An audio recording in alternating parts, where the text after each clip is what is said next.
New video tonight shows the chaos, confusion, and horror as a woman launched a gun battle inside Lakewood Church. Let's approach. We need to approach. Come on.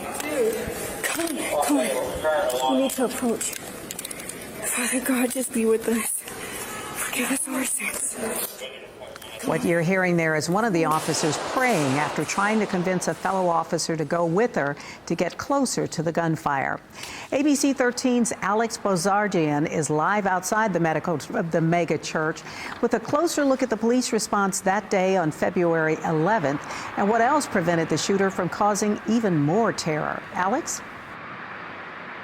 Mel, a big thing here was a locked door. Houston police are saying for the first time that during her shooting rampage, Genesse Moreno tried to gain access to the massive sanctuary at Lakewood Church. We know tens of thousands of people gather in that room for Sunday service. So had she been able to get through that door, this could have been so much worse. What are people running?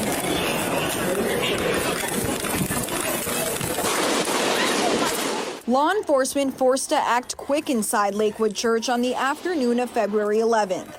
Genesse Moreno brought her 7-year-old son along as she entered the building armed with an AR-style rifle and another concealed in her bag. Harrowing moments unfold when Moreno turns a corner and points her gun at an officer, her son up against a wall, then covering his hands with his ears. A shootout begins, first with a Houston police officer, then a TABC agent, both working off-duty security. I mean, she just appears.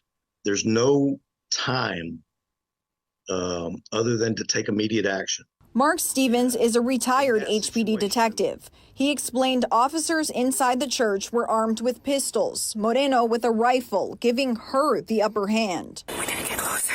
Shooting a rifle is a distance thing. I mean, they can pick you off from a long way away. Those officers had to get close enough so that their shots were accurate. Stevens says the echo in the building also made it difficult to tell where the shots were coming from or where exactly Moreno was. I need help. Moreno was killed in the exchange. Her son was shot in the head but survived. Hey, we need a medic! We need a medic immediately! I mean, it's traumatizing, and those officers are going to live with this the rest of their lives, and there's no way around it. The boy's family says he was taken off a breathing machine over the weekend and smiled. Law enforcement have not publicly made a determination as to who shot the 7-year-old. However, his family and Chief Finner have both told us they believe Moreno is to blame either way for involving him in her plans to shoot up the church. This is not a situation like Uvalde where you would criticize the officers for not taking action, because they did what they were supposed to do.